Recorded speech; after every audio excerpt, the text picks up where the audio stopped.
सभापति महोदय, आज बिहार राज्य का कोई ऐसा कर्मी नहीं है किसी भी सेवा संवर्ग जिसको पूरे सेवा काल में 3 प्रमोशन का लाभ नहीं मिलता। MSCPS का नाम है, हर कर्मियों को मिल रहा है।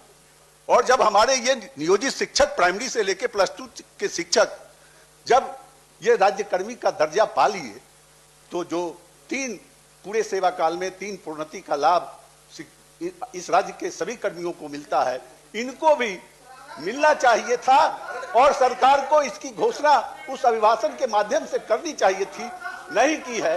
इसीलिए मैं ये भी संशोधन पेश किया हूं। धन्यवाद। अब इस बिहार के जो हमारे नियोजित शिक्षक थे, या तो विद्यालय अध्यापक बन गए या विशिष्ट शिक्षक के रूप में सबों को राज्यकर्मी का दर्जा मिल गया। हम समझते हैं यह जो माननीय जीवन कुमार जी का प्रश्न है कि आम शिक्षकों को प्रोन्नति का लाभ मिले और इस राज्य के सभी सेवा संवर्ग के कर्मियों को पूरे सेवा काल में 3 प्रोन्नति का लाभ मिलता है। वह पद की प्रोन्नति नहीं है, बल्कि वह वित्तीय उन्नयन है 10, 20, 30। और इस पर बातें भी कई बार विभाग के अधिकारियों से भी हुई थी।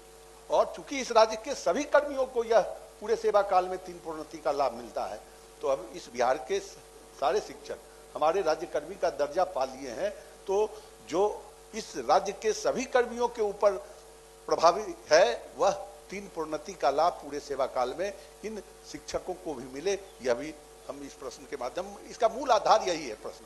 सभापति महोदय, इस संदर्भ में विभागीय बैठक भी हुई थी, मैं भी था।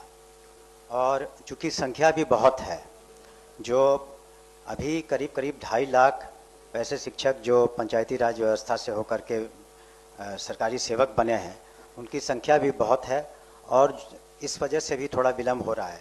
लेकिन माननीय सदस्यों का ये चिंता कि उनको जो वित्तीय लाभ मिलना चाहिए वो हम लोग उसको देंगे।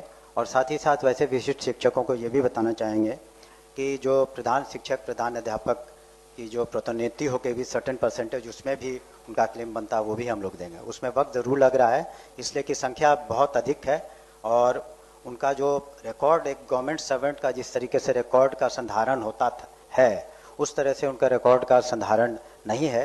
इस वजह से समय समय पर दिक्कतें आती हैं। लेकिन हमारी मंशा यही है विभाग की भी कि हम लोग जो भी उनको देय होगा वित्तीय लाभ वो देंगे। उसमें विलम्ब जरूर हो रहा है, लेकिन उसको हम लोग देंगे यथाशीघ्र।